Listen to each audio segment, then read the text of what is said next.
Burriss opening the case for the proposition.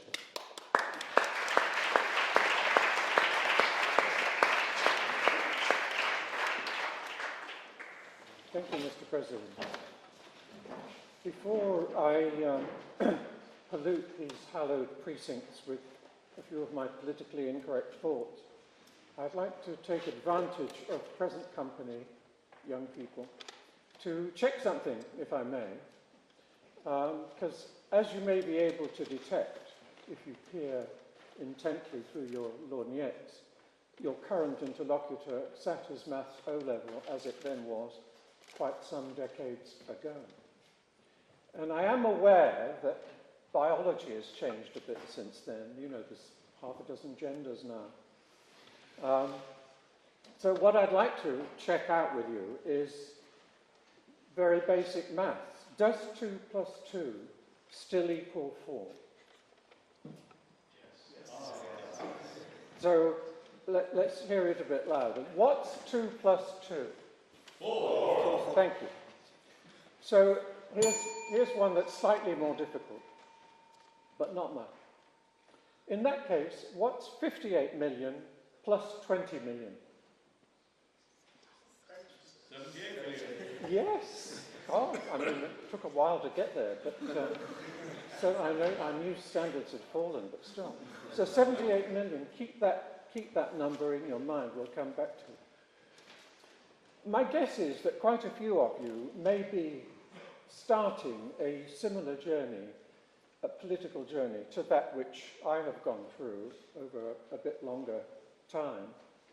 When I was an idealistic young man at university, I was tempted to become an activist in the Labour Party, and that's where I stayed throughout the 1970s. But to be fair to myself, those were the days of a Labour Party which hadn't transformed itself into the lefty liberal, anti-democratic, anti-working men and women, pro-mass immigration, pro-Emily Thornberry, my lady, Newsy, which it later became, shortly afterwards, to be followed by the Tory party. It was a party, the Labour Party, had stalwarts like Barbara Castle, Dennis Healey, James Callaghan, no-nonsense MPs who'd served in the Second World War, and whose main aim in politics was to better the life of the working woman and man. Heavens, the Labour Party, even in those days, had a few MPs in Parliament who in their working life had been miners, rather than MPs, bag carriers and assistants and university lecturers in wokerology, which it's now become. When the transformation of the Labour Party started to happen in the 1980s, that coincided with my own starting work at the coalface of the criminal justice system, if you like, the magistrates' courts of inner and outer London, where I worked as a deputy chief clerk. Those two things coming together persuaded me over time that the Conservative Party came closer than Labour to representing the aspirations of people working hard on modest incomes. You could argue against that proposition or in favour of it, but right up until 2005, I was broadly prepared to give the Conservatives the benefit of the doubt. Then David Cameron came along and began his mission, successful as we now see, to transform the Conservative Party into a more woke version of the Liberal Democrat and Labour parties. He had one big idea when he started, not wearing ties. You're too young to remember this, but there was a time. I suspect there would even be records of Sir Edward, unwoke as he is or was. There'd be a period in the early part of David Cameron's being in charge when even they were all proud to be seen on TV not wearing ties. That was the great thing about the David Cameron Conservative Party. Plus he was big on DEI, and he no longer wanted candidates who achieved something in life before entering Parliament. They all had to just tick the woke DEI politically correct boxes. And all of the party's leaders since then have continued his mission. And what a disaster it has all been.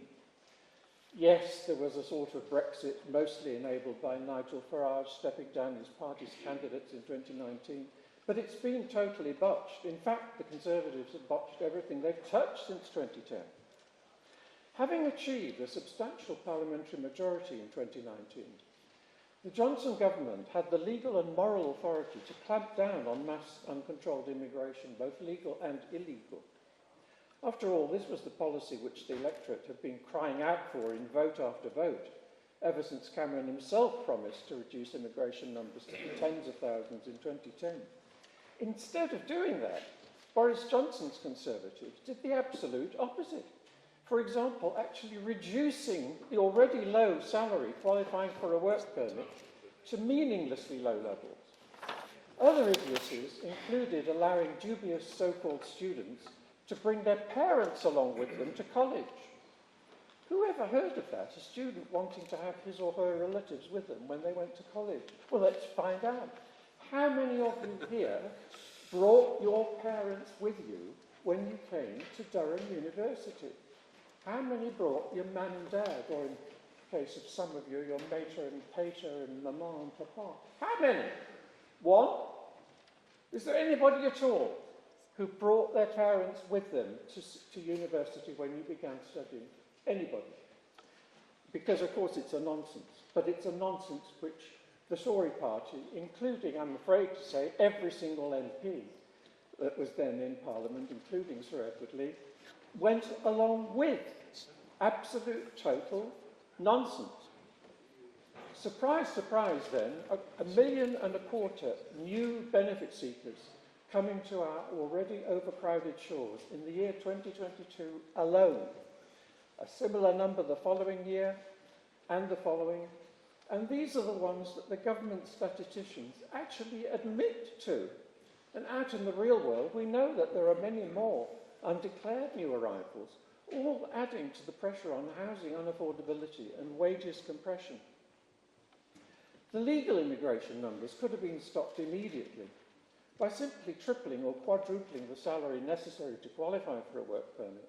But the Tories refused to contemplate that, same as Labour and Lib Dems.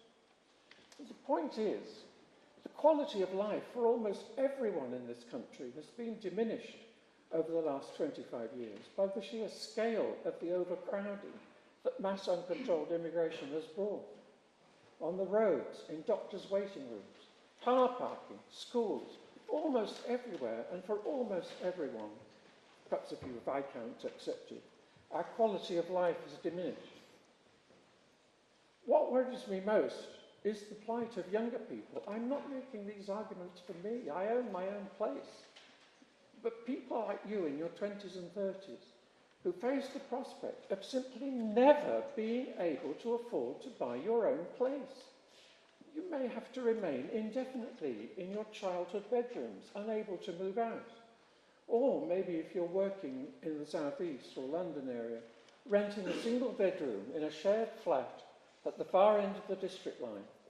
And even that rental, the last I've heard it's £1,250 a month now for a room at the far end of the tube lines in London. That rental comes out of your taxed income so that you will never be able to afford the deposit on a flat. Never.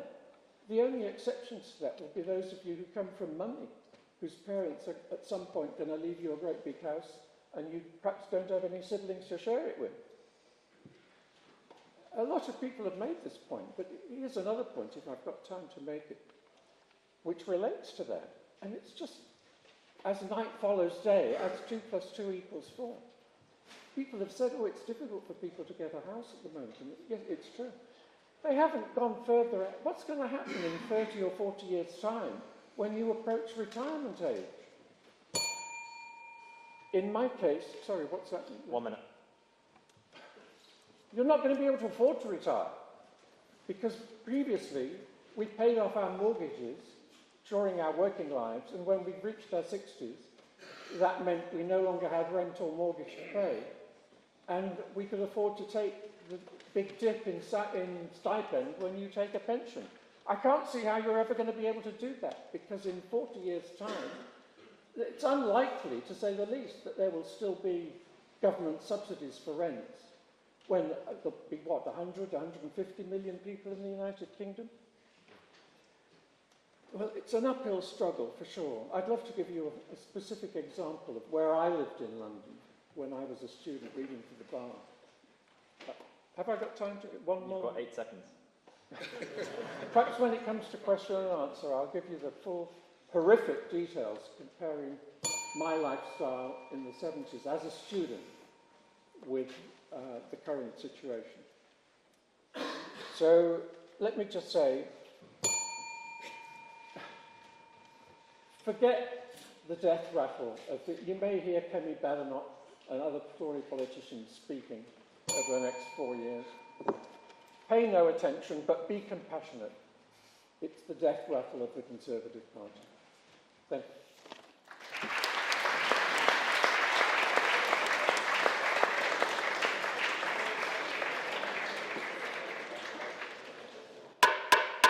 Thank you, Rhys. May I now invite Sir Edward Leigh, the Father of the House of Commons and Member of Parliament, to join us.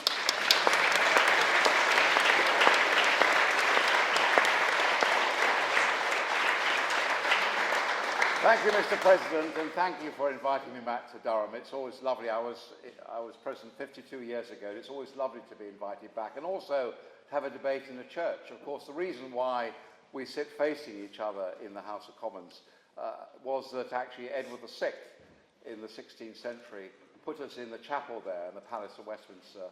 So ever since, we've had that sort of two-party system facing each other. So how wonderful to have a debate in such an historic place. And I agree with the proposal of the motion that when I was here, we had wonderful politicians, you wouldn't have heard of them now, like Lord Peart. I remember going down the mines locally.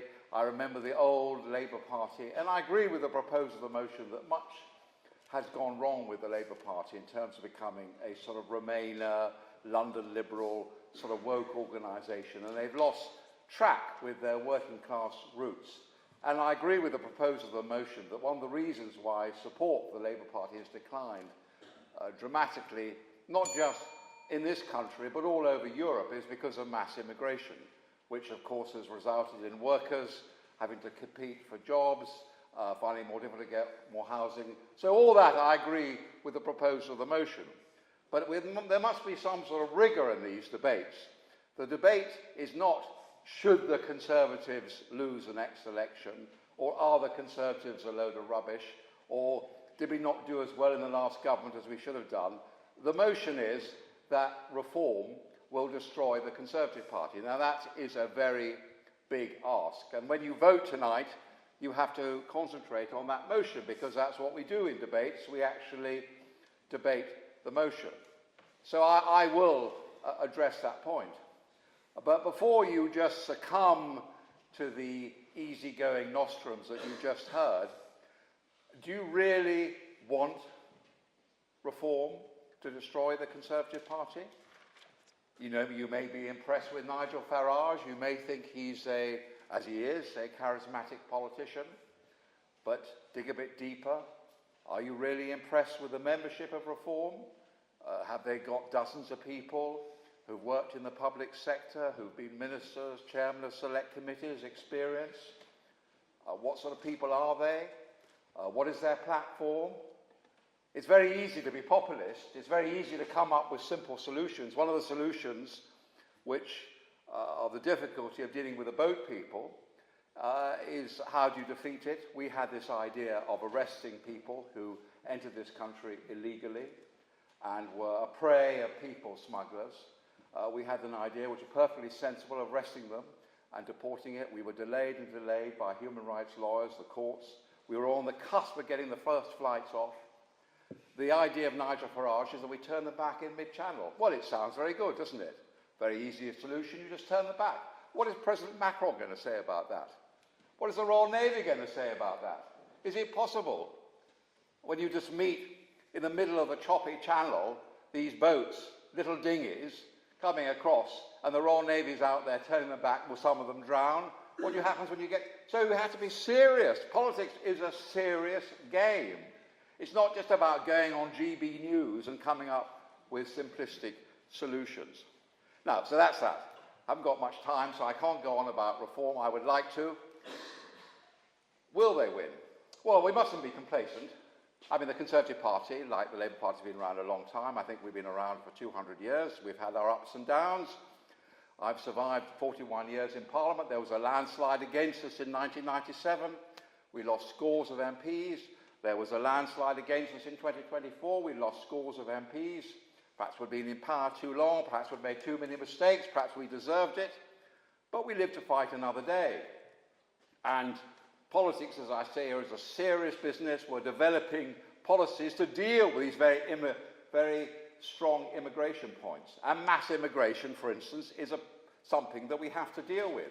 But if you're Prime Minister and you're making difficult choices, for instance, Nigel Farage was very cross with us for having a lockdown. But if you're Prime Minister and the Chief Medical Officer says, oh, Prime Minister, 500,000 people are going to die unless you have a lockdown, or if the Treasury say that we can't keep the NHS going unless we have some sort of immigration of care workers, these are serious and difficult points that were grappling with, and now the Labour Party is grappling with. So will reform wipe out the Conservative Party? I doubt it. I really do doubt it. I think it'll be quite difficult up and down the country where we have a solid base, councillors, MPs, 121 MPs, they have 5 MPs. Will they really just completely destroy us? I tell you what is much more likely to happen. This is what's going to happen. In the next election, reform won't go away. They appeal to a certain class of voter. I think that both major parties are unpopular at the moment. This is like a by-election territory. They haven't forgiven us yet, and they're mighty cross already with Labour.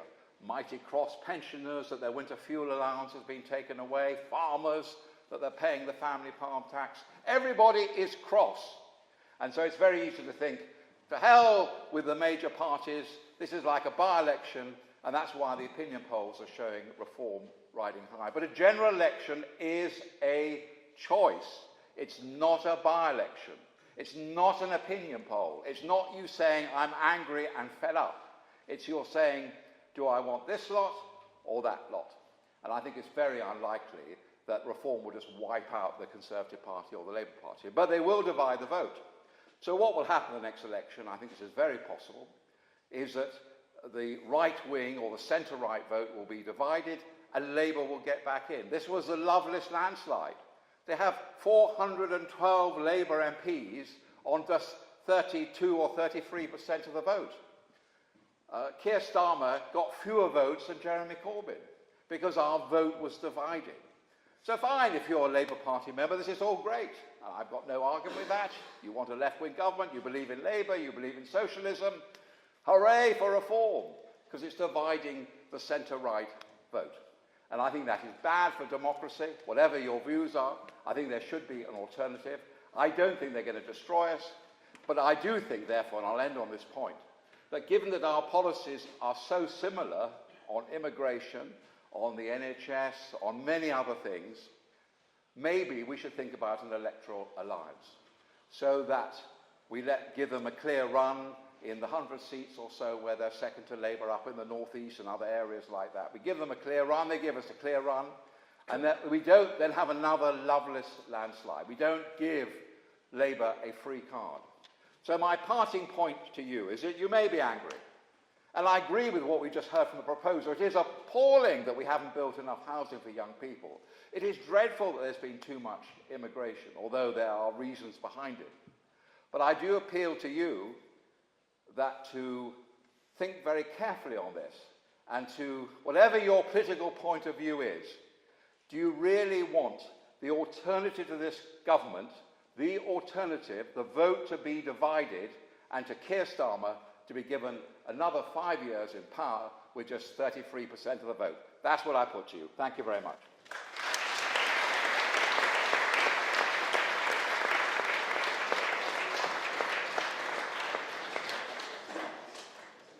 May I invite Brendan Almqvist to now state his case.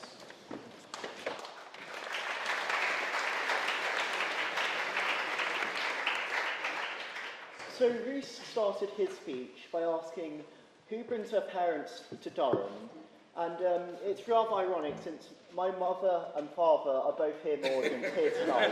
So Mum and Dad, welcome to Durham. I want to start my speech by thanking Charles, not just for the opportunity for speaking tonight, but also I went campaigning in Lowestoft for his uncle Peter Aldous, and a great amount of hospitality was shown towards me on the Aldous farm. A truly wonderful place, and I also want to thank Sally Aldous, Charles's grandmother, who I had dinner with, and she was really, really good company. She made me feel very welcome. Now, it's a pleasure to stand before you tonight, but it was a little bit less of a pleasure to have been a Tory at last general election. I know that since I canvassed and leafleted for the Tories at that last election. Charles knows all too well. We went through Lowestoft together, working 8 to 8, 12 hours. And at the door, it was difficult. I got called Tory scum. I got someone saying, Tories, oh, fuck off. And yes, rather pleasant. I mean, the people here on SETCOM know how difficult it can be dealing with some people. It was that on steroids. But I'm Conservative, but why am I on this side of the dispatch box? And why am I on this side of the dispatch box, despite the fact I do think reform are too prone to being demagogues and being nutty? And that's because I truly do think there's a chance that Nigel Farage might become Prime Minister at some point, and Reform might become the largest party in this country, even higher than Labour. And after the last general election, I initially thought that, the Tories now in opposition, maybe they'd have a bit of a reprise, a bit of an easier time. It's always easier to state the problems rather than be the ones responsible for fixing them. But that's not quite how things have came to be. And there is historical precedent for the centre-right being usurped. I want to bring you to the year 1993. A centre-right government has been in power for a decade. People are angry about tax hikes, and a supposedly Conservative government not being Conservative. And we have a right-wing populist party campaigning on reducing immigration. I am, of course, talking about Canada, but here's the really peculiar part, and why I bring it up. What was the name of this right-wing populist party? Reform. The Reform Party of Canada. It might not be led by Nigel Farage instead Preston Manning, but we saw the Conservative Party, the Progressive Conservative Party of Canada, get only 2 seats, being the main centre-right party in Canada. I like to think that Canada is one of the most culturally similar countries to us, our Anglo-Sphere brothers. It happened there, it can happen again.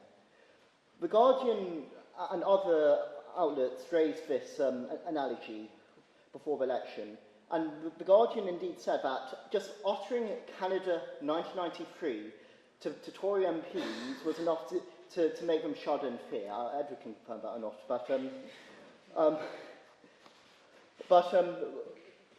what happened in 2024 was not quite that. But looking at current polling, what if that wipeout is indeed coming in 2029? I think that is a serious threat. Now, I want to talk a bit more about Lowestoft. And I was recently scrolling through Twitter, poor me, and encountered a tweet from Matt Goodwin about the most likely Labour seats to flip to Reform. And number 1 on that list was Lowestoft. And now I want to introduce you to a certain character, and Charles knows what I'm about to say, called June Mummery. And I have utter confidence if Farage had not returned to frontline politics, Peter Aldous would still be an MP today. June I talked about Reform being a little bit nutty, and June didn't particularly dissuade me from that belief. She stated that after winning the election, Sadiq Khan would do a switcheroo with Starmer to become the Prime Minister of his country. I don't know how someone comes to that conclusion. I was also scrolling through a Twitter in a cafe in Lowestoft, hoping to find something crazy enough to cancel her. I wasn't quite that lucky, but I did find her liking tweets from figures such as Andrew Tate and Marjorie Taylor Greene, rather unsavoury characters. Funnily enough, the next day was the day Elon Musk decided to make all tweets private, which I'm sure made Reform HQ breathe a massive sigh of relief. June Mummery is not alone here. There was Ian Gribbins, the Reform candidate for Bexhill and Battle, who stated, "We should have taken up Hitler's offer of neutrality." There's Samantha Goggin, who blamed the Conservatives for causing the Falklands War. But why am I bringing this up, despite being on this side of the dispatch box? And let me tell you why. It's because calling Reform crazy clearly does not work. It does not work. I agree with what Edward said, that it is easy to be populist, and that is precisely why I'm on this side of the motion. I remember when I was 13 in 2017 on YouTube, in my recommended come up, "You can't barrage Farage," and it would be compilations of Farage talking in European Parliament. And I do think Farage is a demagogue. He's peddled dangerous propaganda about Russia and Ukraine, about the EU provoking it, which is nonsense. But despite a whole bunch of hurdles, Farage is stronger than ever. And despite being in a spat with Elon Musk on Twitter, with Elon one day retweeting him, but the next day telling him to resign, Reform is as strong as ever. And I do have to praise Farage for standing his ground, for refusing to associate with Tommy Robinson or Stephen Yaxley-Lennon. Now, I'm sure some of you saw a recent poll by YouGov just a few days ago with the Tories at 25%, Reform at 25% and the Tories at 24%, and Labour at 24%. There was another poll yesterday by We Find Out which had Reform at 29%, Labour at 25%, Tories at 18%. Rather sobering. But why are people turning to Reform? Calling them crazy does not work, and I'm going to emulate Blair a little. Immigration, immigration, immigration.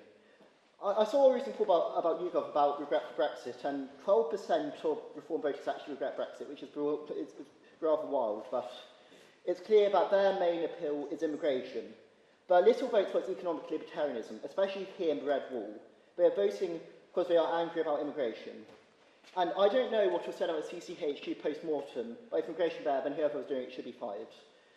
But both the Tories and Labour clearly feel threatened. Labour put an advert out yesterday with Reform's turquoise colours, boasting about increasing deportations. 2 days ago, Kemi Badenoch put out her first policy, which was getting tough on immigration by barring immigrants for benefits claims and increasing the waiting period to get British citizen. Both Labour and Tories are clearly threatened by Reform, and their rhetoric is reflecting that. Immigration is salient. Ipsos suggested in October it's now the prime voting issue in this country. And I only think that salience will increase. We see a global backlash in Europe against immigration. It is not slowing down. And where will these voters go in the future when this anger is brewing? Since I do agree, as I'm sure the three on the opposition would say, that Labour will not succeed in controlling immigration. But where will these voters go? With the Conservatives' record, where they promised under David Cameron to get it into the nets tens of thousands, and yet net immigration during the Tories' tenure went from 300,000 to 700,000. I think they will obviously go to Reform. When I talk to apolitical people about Kemi Badenoch, which A is rare, it says something in itself, but they don't have much to say about her, since Farage is seizing control over the narrative. And another issue is the Tories are a bit constrained. What was very evident in Lowestoft is that the average Tory voter we talked to was in their 80s, whereas Reform is appealing to young men. And the momentum is clearly growing and growing. There were 5 local council by-elections tomorrow. Reform won 2 of them and came second in 2 of them, with massive increases in their vote shares. The Conservatives need to get their act together, but under the current state of affairs, under the current trajectory, it is clear that Reform has the momentum, and I do believe that they may indeed usurp the Conservatives as the main party of the right in Britain. And for that reason, despite being a Conservative and hoping Reform does not become the largest party of the right, I encourage you to vote with the proposition tonight. Thank you.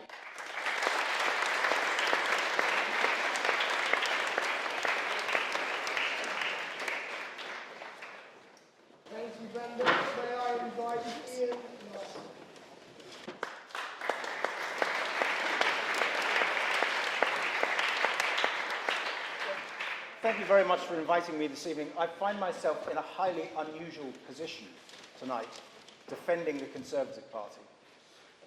In my journalistic career, I've criticised the Tory Party a lot. I've been a critic time and time again. I've clashed with David Cameron. I've fallen out with Theresa May. It's actually very easy to fall out with Theresa May, as Sir Edward will attest. And as a former colleague of Boris Johnson on the Daily Telegraph, when I was the comment editor and Boris was a columnist, I thought, having experienced that and seen Boris on a day-to-day basis and his work ethic, I must say I thought it was a high-risk move to make him Prime Minister.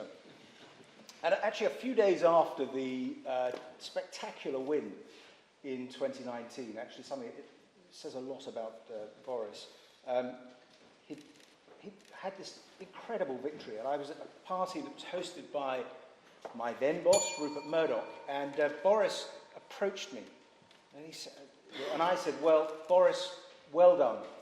Congratulations for saving your country from Jeremy Corbyn. And Boris said, no, thank you. Thank you, Iain. I just want to thank you for everything that you have done and written during the campaign. And I said to Boris, but during the campaign, every week in my column, I criticised you for being a complete shambles. Looked a bit surprised for a moment, and he said, yes, but it spurred me on. And complete hokum, absolute hokum, as most of Boris's shtick is. But I tell this story simply to illustrate that I am not a party loyalist. I'm not a member of the Conservative Party. So I defend it and oppose this motion from a non-tribal position. The situation facing the Conservative Party is, how shall we phrase this politely, suboptimal. But it has been here before in its history. It's been written off time and time again. Go back to 1832, the Great Reform Act, which was going to transform politics. But the party, against expectation at the time, reinvented itself. Then look what Disraeli and then Lord Salisbury did, reshaping the Tory tribe, matching it to new forces of industrialisation, ownership, and then democracy. And in the 20th century, the Labour Party and the trade union movement was going to be the destruction of the Conservative Party. And it didn't happen. Why? And it's because I think that the Tory Party, for all of its flaws, has a deep and meaningful connection with this country's history and a place in our national story. It's a party of the nation, it's a party of aspiration and of order over chaos, a theory that it has tested to destruction in the last 5 or 6 years, and also a history of taking on the sanctimonious, humorless far left.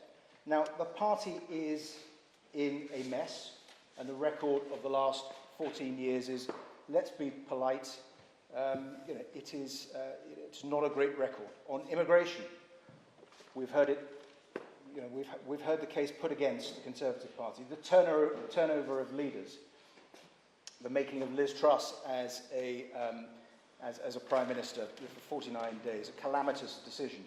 But the answer is not reform and Nigel Farage. We have seen this movie before. I'm old enough, just about, to remember the rise of the SDP in the 1980s, which was going to redraw the political map entirely. And it didn't happen.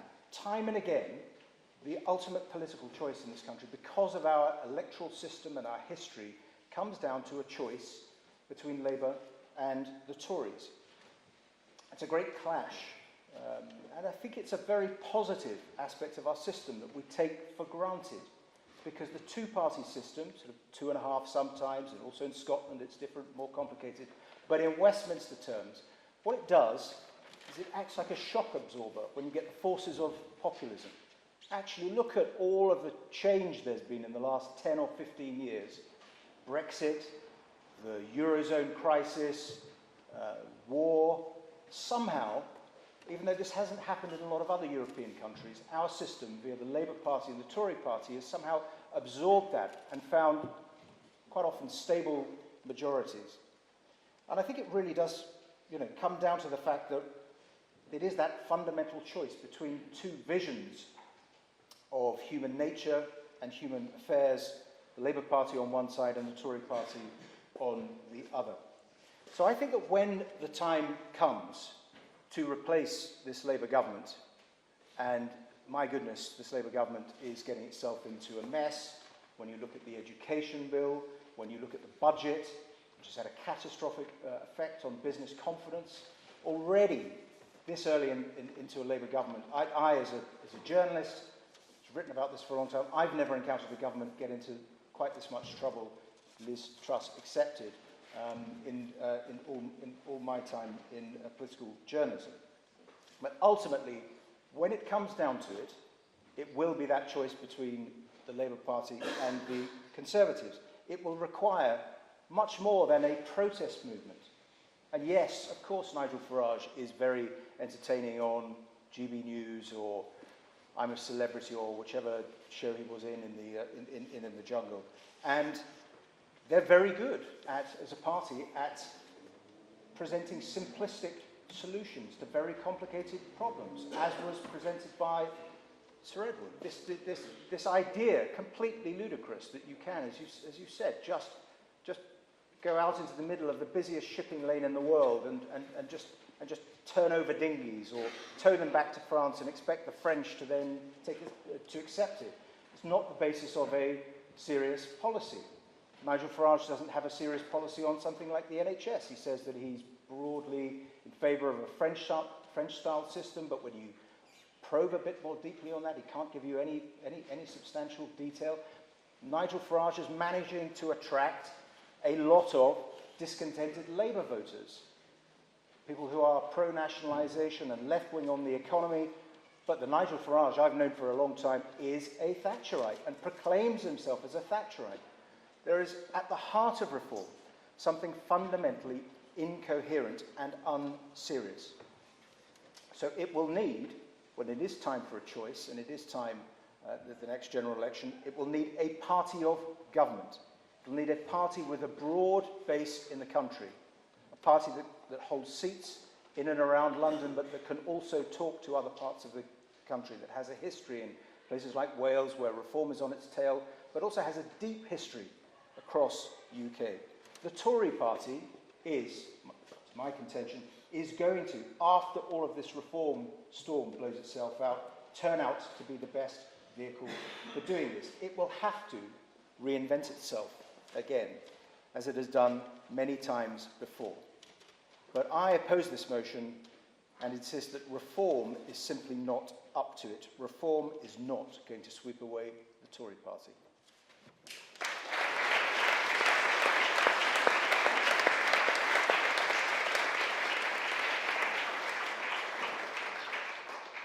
Thank you, Iain. May I now invite Louise Brown to close the case for the proposition.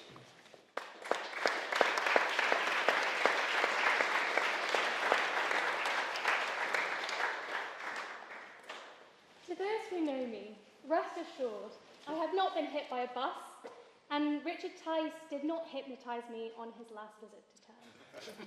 While the job market is rough, I have not yet reached the lows of grappling for a CCHQ diversity hire, nor am I yet Farage's lackey, though they'd be lucky to have me. No, I find myself begrudgingly in a somewhat hostile environment behind enemy lines to highlight the increasing possibility that reform will usurp the Conservatives.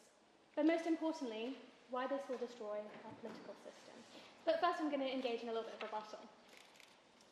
The opposition bring to us this idea that experience is key to the voter. We argue on our side of the House instead that experience is not essential to appeal to these voters. Voters inherently are attracted to these anti-elites, to these ideas that, politicians are all talking rubbish, this idea that politicians aren't for us, this idea that institutions aren't for us. So figures like Farage appeal to them. We don't have to prove on our side of the House that reform is a serious party to win this debate. We have to prove to you that the Conservatives are not doing their job properly and they're not holding on to their voters, and that is why reform are going to win them over. Crucially, they highlight to you that their policies are similar. This is true, and this is dangerous. The reason why are these policies similar? Because the Conservative Party are continuing to buy into the Reform's narratives, and this shows the influence that Reform has on the Conservative Party. So let's get into my speech. Tonight I will highlight 3 key failings that threaten to turn our democratic values to dust. First, the rise of populism across Europe and the US. Second, the exacerbated influence Reform increasingly has on the Conservative Party. And third, the impact on left-behind voters alienated from mainstream politics. We face an uncomfortable reality in the West. Mainstream political parties have failed to convince us of their reliability. Scandal after scandal, economic turmoil, and trashing of transparency are creating an opening for far-right populists. The ugly truth is that populism sells because it's a compelling story.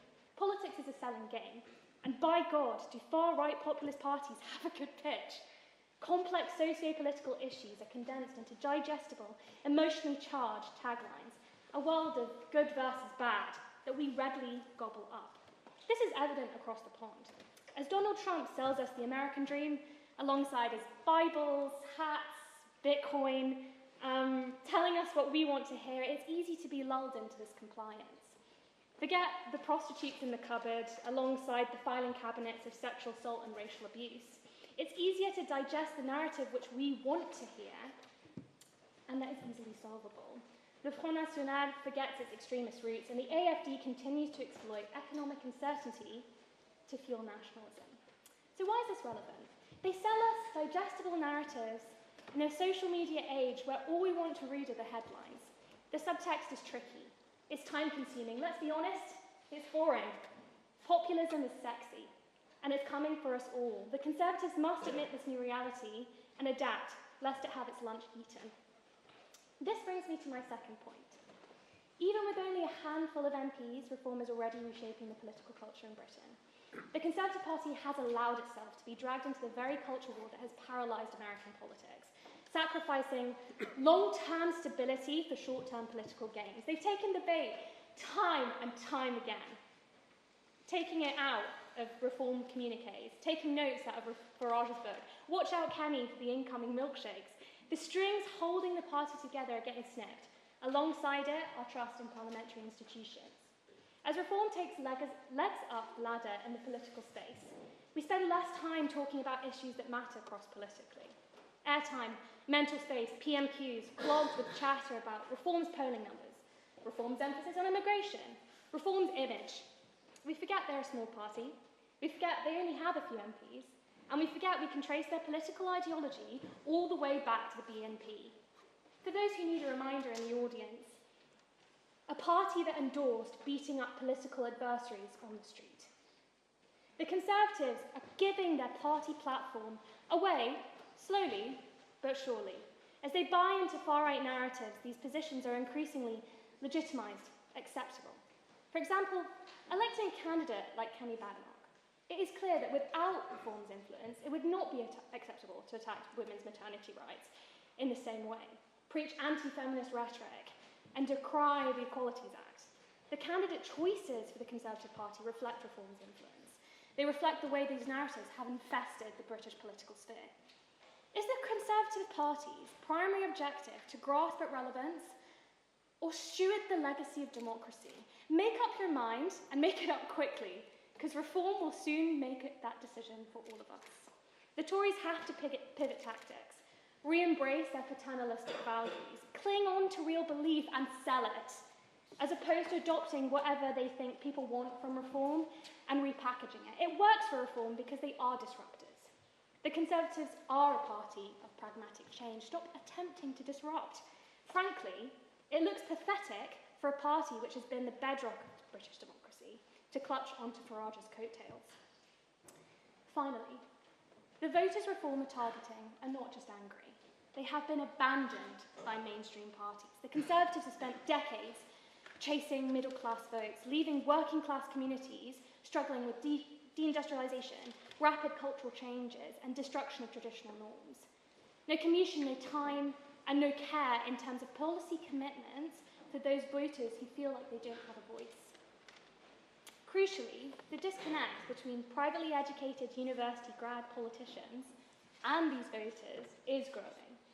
The political negligence is shoving people towards reform, offering instead understanding, a sense of belonging, and a feeling of being heard. That gap that reform is weaponising to push a polarised narrative, increasing their political power over the need for social cohesion or economic growth.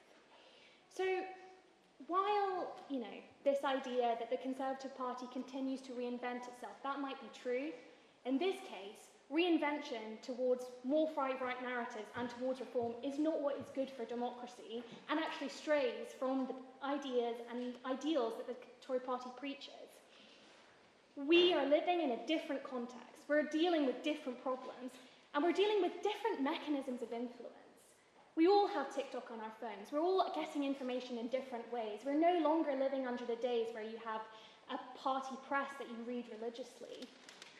These are different tactics which populists are exploiting and using to their own end through clickbait. Trust the enemy you know, I propose, which is strange if you know me. If the Conservatives continue down this path, reform won't just influence them, it will usurp them. Shoving these problems under the carpet and praying they go away won't solve them. The choice is clear. Acknowledge the threat, demand better, and vote for the proposition. Reform is on the prowl, and the Tories need to adapt before it's too late for all of us. Thank you.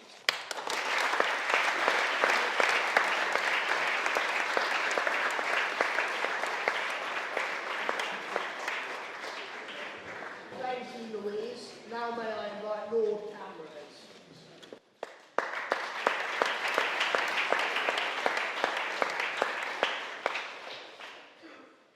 Well, good evening, everybody. What an absolute pleasure to be here.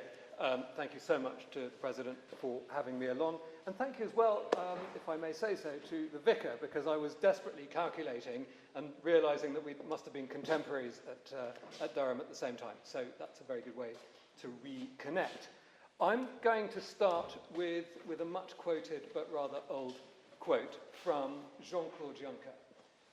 And the time when he said this was, call it 2008, height of the financial crisis, and he's addressing heads of government, or from G20 countries. And he says to them something like the following words: we all know exactly what we need to do right now. We just don't know how to do it and get re-elected. And these words over the years have really stayed with me. First, because I think it's a rather sort of bleak reflection for those of us keen on democracy. But second, because I think it encapsulates perfectly the two problems that any party seriously seeking political power needs to answer. Problem one, what do we want to do if we get into power? Problem two, how do we then get elected in order to do it? Now, over my lifetime, I would suggest that the path of politics, the history of politics, is littered with the corpses or the detritus of political parties who have either solved just problem one, what do we want to do, or just problem two, how are we going to do it and get re-elected. And let me offer a few examples of those who have only solved problem one. Quite recently, Jeremy Corbyn's Labour Party with the kitchen sink manifesto in 2019. Here's what we're going to do. The electors didn't like it, and that ended very badly for them. I suggest 2017, the Theresa May manifesto, which contained, frankly, a little bit too much bad news for the wrong people, and therefore very nearly ended very badly. Going even further back to time when I was studying here, the John Smith shadow budget that really, in all likelihood, did for Labour's prospects in the election that, I think I'm probably getting this wrong, but the Neil Kinnock election when he lost in the 90s. So this is knowing what you're going to do, but not figuring out how to sell it. It's a bad idea. But the other problem, knowing how you're going to sell yourself, but not knowing what you want to do, is absolutely reprehensible and even worse in my opinion. And I think what we're seeing now with this government is a very good example of that. They've come in with this Ming vase strategy, don't say anything, say nothing, don't rock the boat, come in, and then lo and behold, they don't have a clue what they want to do. And that to me is absolutely, as I say, reprehensible, and I'd never want to see it again. And that brings me to the subject of the debate tonight. Will Reform UK usurp the Conservatives? For me, this is a problem two kind of a question. This is something to worry about in 4 years' time when we're having an election. Right now, political parties need to be solving problem one. And I take the point. Parties need to become more serious about this. Solve problem one. What does that actually look like? There are some pretty fundamental questions that I think political parties need to be putting to themselves. What are, as a nation, the threats, the strategic threats and opportunities facing us? What are our comparative strengths and weaknesses? What is our vision for society? What do we want society to look like after we've been in power for 5 years? What policy and legal, or what laws do we need to implement in order to bring that about? And crucially, which nobody ever talks about, what are the trade-offs? What's the bad news? The bit that we're going to have to sell extra hard. In my view, it is absolutely essential now for political parties to be doing that work. Now, I'm not privy to what goes on at the sort of very top levels of my party, but I'm told repeatedly that this is what is being worked on. I suggest, and a friend from Reform may contradict this and reassure us on this, I suggest that this is not going on in Reform. I don't think that these serious questions are being answered. And the reason for that is, to me, perfectly simple. It's Nigel Farage and his colleagues have a real gift for inventive, powerful critiques of the government, and indeed of my party. There is a view, it's easy to be a populist. I don't think it's easy to do that. I think it's an incredible gift to do that. I wish they didn't have that gift, but they have that gift. But I think, actually, they're focusing very much on these powerful critiques, but not on deciding, hey, what are we going to do if and when we get into power? And I really think let's between us decide for the last bloody time, we don't want anybody coming into power who has not made a serious attempt to answer those problem one questions. What are we going to do? And then, let's have an election based on the battle of ideas in the electoral marketplace and see who wins. My view is that in a serious battle of ideas, Reform does not beat the Conservatives, but hey, let's have the battle. Let's do that properly and get to a place, because frankly, we need this. We simply cannot carry on as a nation drifting towards spending too much money until we don't have any money left, allowing too many people to come into the country. We simply can't keep doing this. We need a party of government next that has really figured these things out and has a coherent plan to address these issues. I hope very much it's my party, but more than that, I hope that whoever does win has thought about it and made a plan before they come. Thanks very much. I'm going to stop there.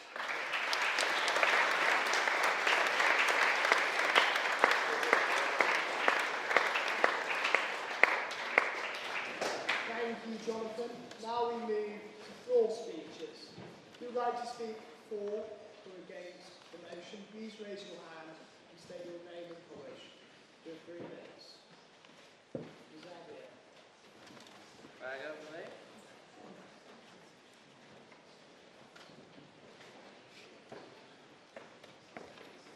Name and college, please. Xavier Hale, Hild College.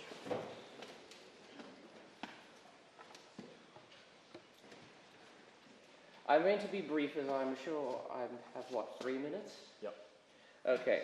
To start off with, if we look at Reform UK, the voting intentions in the polls, as of recent, we've had two putting it at 25 to 21, with Reform UK at 25 and the Conservatives at 21. We've had a furthermore at around similar levels, 23, 24 and so on, still in favour of reform, voting intentions continue in this way, according to projections so far, from what I've been provided as statistical figures by my friend over there.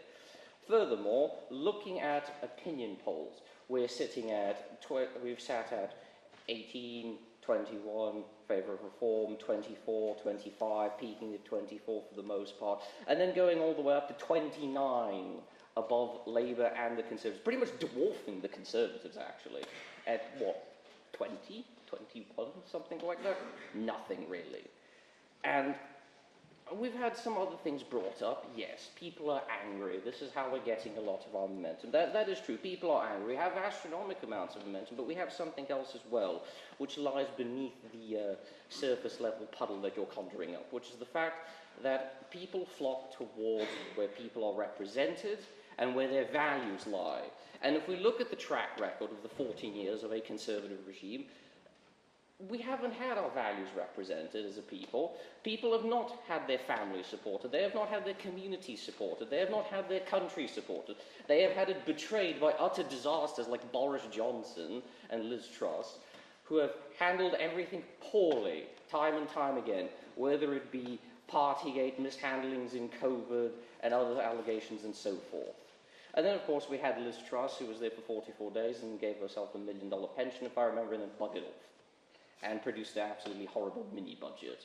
We had David Cameron, who didn't really do much at all apart from transform the Conservative Party into a pitiful version of its own self, which led to the failures that would come ahead of itself. And we had Theresa May, who kind of really did nothing for the most part.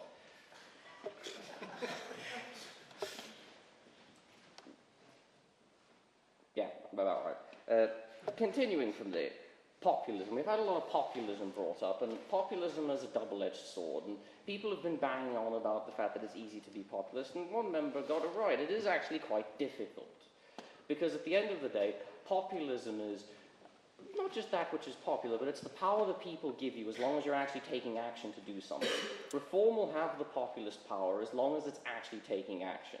And so far, while its presence is small, it's had a massive cultural shift. And not only has it had a massive cultural shift, but it is taking action where it matters.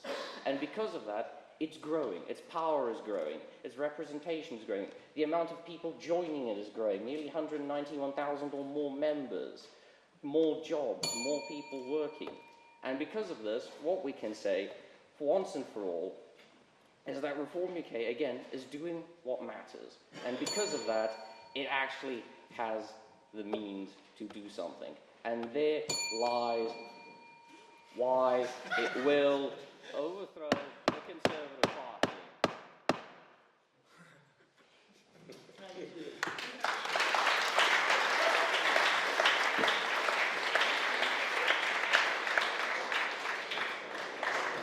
Any further speeches? Gentlemen over there. Yes. Who's going?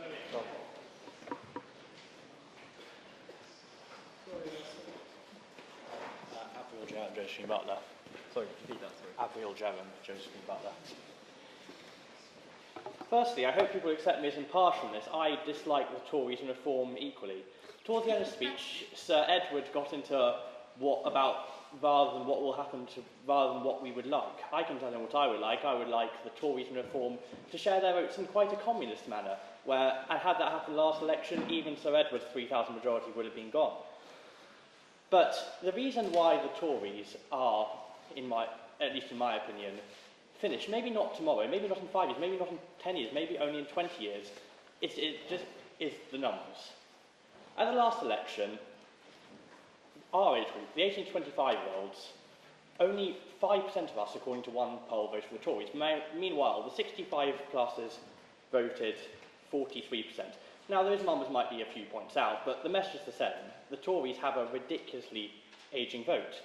However, that is not the whole problem. I mean, other parties have a refusal vote. Reform, if you take away tactical voting, almost certainly Liberal Democrats too. I'm not saying they don't.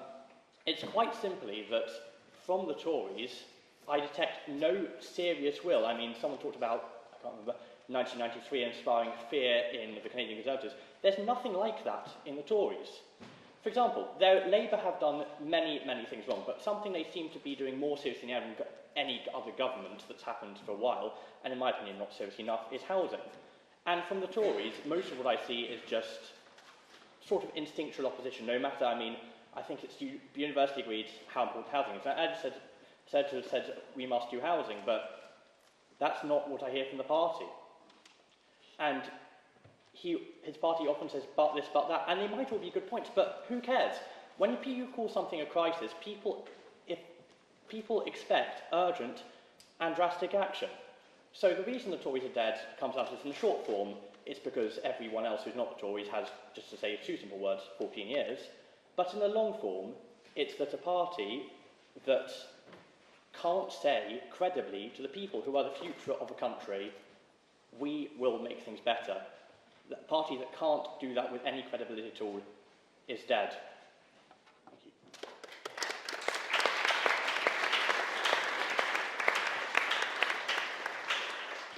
Any floor speeches for the opposition? Gentlemen there.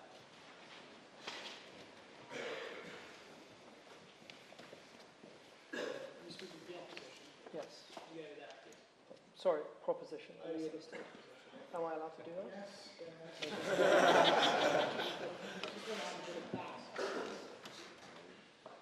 Proposition is for reform. Yes. Wanted to make sure. My name is Philip, and I'm from Newcastle University.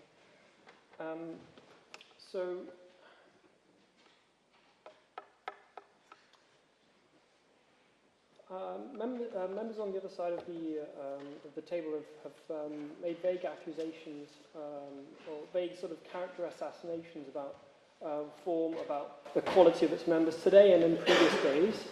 And I don't think that's good enough. Quite frankly, in this country, we have a problem to do with character assassination. During debates on the BBC, on many other channels, we see that in order to debunk or destroy someone's point, rather than arguing against that point in logical terms, one finds something else about that person, something they said in the past, that somehow erodes the validity of that person. And this is a very inherent problem that we have in this country. We also have a problem with inherent media structures which erode the validity of raising concerns about immigration. The BBC only very recently started referring to the people coming in the boats as immigrants rather than asylum seekers and refugees.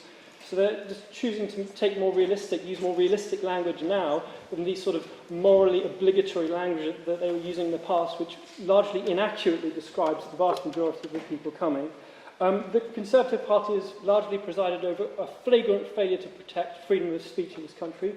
A few days ago, a man was arrested for burning the Quran. Now, one can say what one wants about how unsavoury that might be, and that's fair enough. But if someone were to burn a Bible, no one would be arrested for that. This man has been charged. There are countless people who've been arrested for things on social media that have been put into prison, charged for 3 years in prison. And there are people who've committed sexual offences in this country who are now looking at prison sentences of around 2 years or less, which is a travesty, quite honestly. The Conservative Party likes to use scapegoats, like, for example, the boats and the barges, to argue that it's not really workable, that we can't stop this.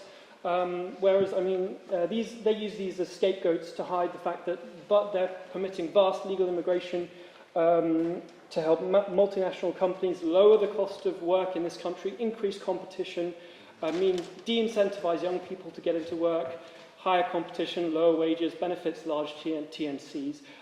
British naval intelligence knows that the French government has been quietly paying for migrants to be bussed to the beaches after the fact that David Cameron sent over 60 million pounds to the French, and despite British naval intelligence knowing this, despite senior Tory party members knowing about this, Rishi Sunak decided to send another, 160 million pounds to the French government. Why? Not because the Conservative Party is conceptually bankrupt, they're just doing this to placate the public. And they're not aptly named anymore. Thank you.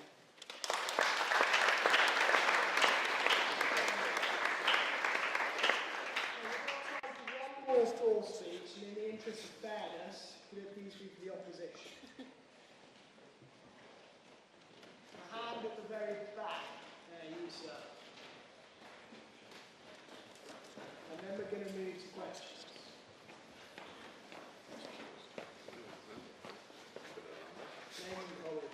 Christian Morris University College. Thank you. So my argument is quite simple. There's been a lot of talking about how easy it is to be a populist, and that's true. This is the base of Reform's support. But my argument is that Reform's support is based essentially on one person, a single person, Nigel Farage.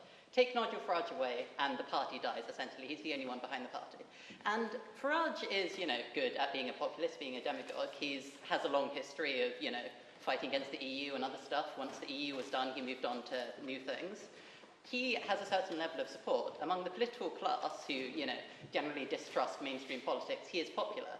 However, I believe Farage has a certain ceiling of support. As many people as Farage attracts, he turns away just as many. I know plenty of people who, are physically incapable of ever voting for Labour, but just feel some level of distaste for Farage, the people he associates with and suching his rhetoric and so on.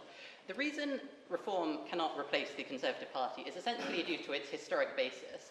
The Conservative Party is an old party. It's able to essentially appeal to a wide range of demographics. It has, history. It has a party apparatus. It has, local councillors and such things. This is the infrastructure which Reform, an extremely new party, does not have. Reform, if it is only based upon the support of Nigel Farage, cannot get the kind of wide-range political support needed to be a proper national party to break the 5 MP bloc. In order to truly replace Conservatives, they're going to need to attract the moderate Conservatives, the people who are exactly turned off by Farage. The Reform Party lives by Farage, and because of that, it will die by Farage. Big Chungus sends his regards.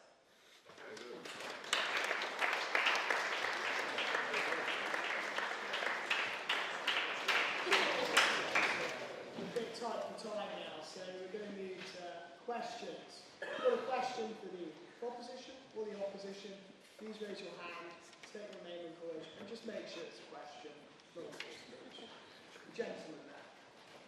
Leigh, listen. I'm on Cass Chasson from Wayne College. This question is addressing your opposition, particularly the points of the first speaker. It was earlier contended that Labour has become a party of Remain Liberals. But ironically, it seems conservative answers to the issues, in particular immigration, are now perhaps the most Remain like of all. How would the opposition justify seemingly asking votes that certain class of voter, reform or increasingly conservative, to accept that governmental blockage and the ire of the European French President Emmanuel Macron are justifiable reasons to, in 4 years' time, forgive an unprecedented rise in yearly migration by nearly 500,000 in the last 14 years? Do you want to answer that? I don't really hear what he was saying. Do you want to answer? You go for it. Okay, so I think the question is, and thank you for that, I think the question is, what happens in 4 years' time, what on earth are we going to say to people to get them to vote Conservative? Look, I think it would be a fool's errand to try and run that campaign now. I think the arguments for that campaign need to start getting built as we go. And as I said in my speech, that is hard work, and we've got to grind through the results and not worry too much about the polls as we go.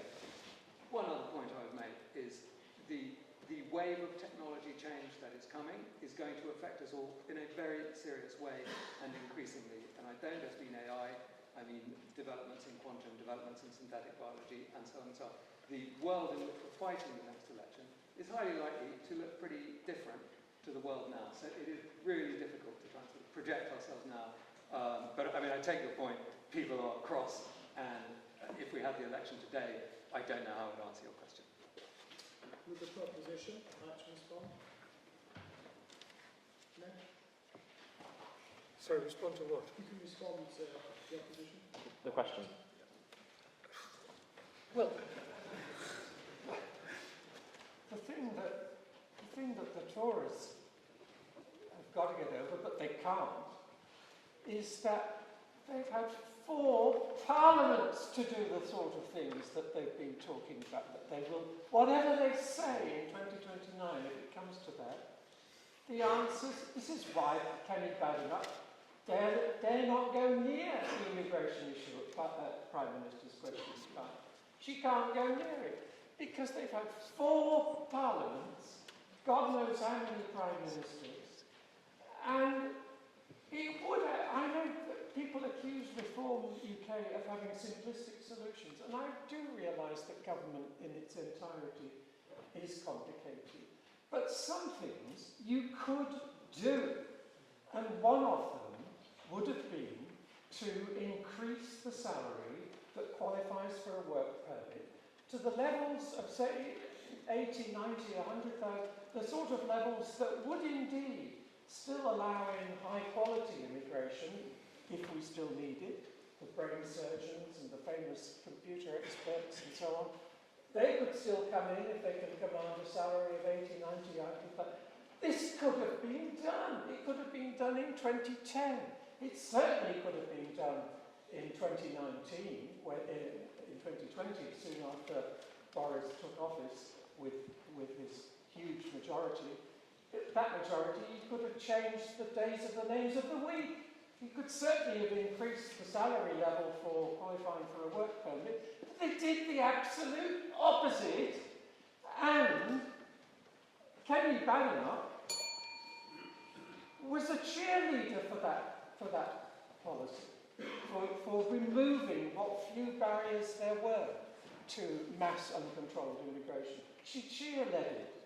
And that will be thrown back in her face in 2029. They can't get over it. I wish they could, but they can't. Thank you. Any further questions? The gentleman over there. Andrew Hall, University College, to the opposition. Sorry, could you speak up a tad, please? Andrew Hall, University College, to the opposition. Is there not a benefit in having that sort of outsider perspective that reform brings, which could actually benefit Conservative policy? In other words, could there not be a way in which reform and the Conservatives could unite to the benefit of both of them and to Britain in general? Yeah, I agree with that. It does. I mean, it can be a great benefit. It would, there would be a real danger otherwise, in that we would just think, well, this is a very unpopular Labour government, history will repeat itself, they'll gradually get more unpopular, we just have to sit tight, and our turn will come. And I don't agree with this sort of politics. I'm a conviction politician. And so much of what we've heard from the other side, I agree with. Our failures on immigration, on tax, on regulation, on workwear, I agree with it. And I think reform is actually very good for us, because it is actually forcing our leadership to listen to so many of our people who voted Conservative all their life, who felt betrayed. And I'm only a backbencher, and I've been making this point again and again. And that's precisely the point I made to our government, that we should have had a minimum level for coming to this country, which is average UK earnings. In other words, if you want to be a worker arriving here, you should earn at least average UK earnings, which is about £32,000 a year. And after Brexit, we said we were going to have a points-based system, and we're going to bring in the brightest and the best. I agree, we should have been bringing the dentists, the doctors, the engineers, instead we brought care workers, because we couldn't persuade enough of our own people to look after our own people. So I completely agree with the proposition that reform keeps us on our mettle, forces us to think these things through, forces us above all to be a proper Conservative party, which in all my time in Parliament I've argued for. You know, low tax, deregulation, strong immigration policies, all these sort of things.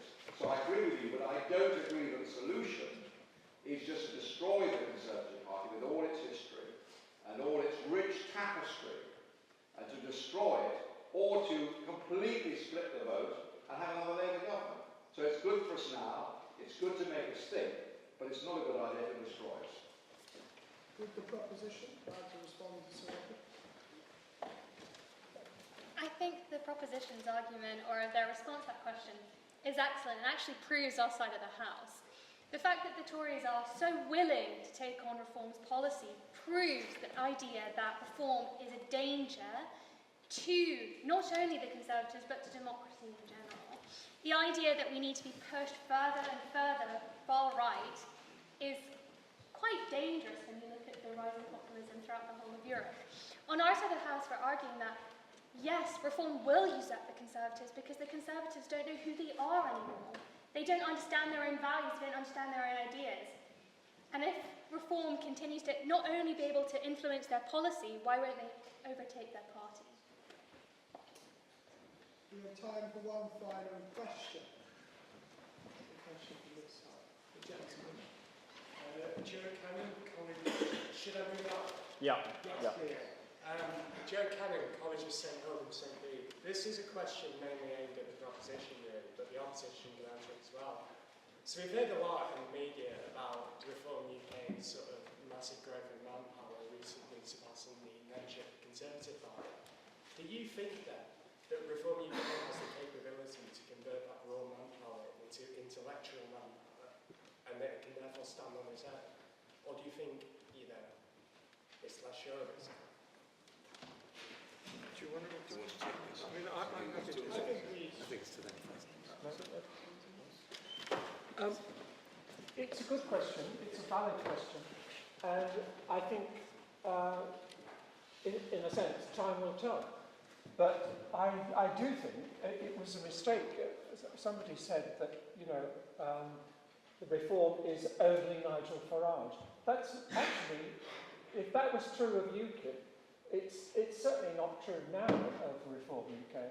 We have several excellent MPs, Leigh Anderson, a former miner, Rupert Lowe, who, if you can catch anything on YouTube, find Rupert Lowe MP discussing on the New Culture Forum with Peter Whittle, the owner or manager of the New Culture Forum. Rupert Lowe gives some really thoughtful answers to the questions which are posed, and I don't think you could accuse him of having only simplistic answers. So, yes, I think the party is developing quickly, and it's getting a lot of expertise. Perhaps it isn't ready tomorrow to form the government, but certainly by the time of the next election, we will have the intellectual resource and ability to do that. We're already on the way, and it can only get better as time goes on. I think it's important to remember that Reform is not a political party in the sense that we understand political parties in this country. It is essentially a company in which Nigel Farage is a shareholder. And the promise is that the party will eventually be democratised, to which I would say to any Reform supporters here, do not hold your breath. And it is, I would simply contend, not up to the intellectual scale of the challenge involved here. There are enormous challenges facing this country, some of which have been outlined by the opposition and by the proposition. And I have observed Nigel Farage for a long time. There is quite a bit in what he says. He's a fascinating character, but he is not really, when it comes to it, someone who is going to engage with the deep, serious questions of our time and come up with the solutions that this country needs. So don't be conned by Reform, would be my view. Can I just come back on one point? Very quickly, yes. Yeah, if I may just come back on one point. He talks about democracy in the Reform Party. Does anybody in this church really think that the Conservative Party is a party which responds to, or has responded in the past 20 years, to its membership? It's the membership of the Tory Party and the supporters who weren't formerly members who more or less half destroyed the party last July, because the Conservative Party upper echelons, from David Cameron on, have not only not listened to their membership, but they've positively despised them.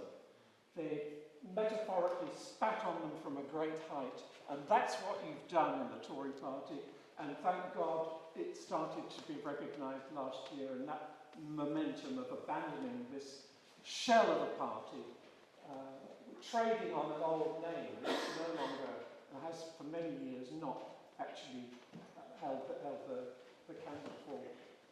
It's all got to stop. It's the death rattle. Take pity. It's the death rattle. Well, if he had a reply, I've got to answer that. Who appointed Nigel Farage? I think it's a limited company. I think there's sort of 8 votes or something, and Nigel Farage has 6 of them. It is a private, limited company. You may not like the Conservative Party, or you may disagree with Kemi Badenoch. She was elected by our membership. Every single member of the Conservative Party elected her.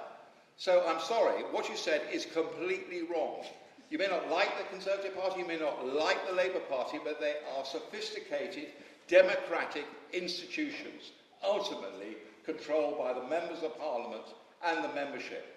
Yeah, Everybody who's ever worked with Nigel Farage has fallen out with him and they've been sacked.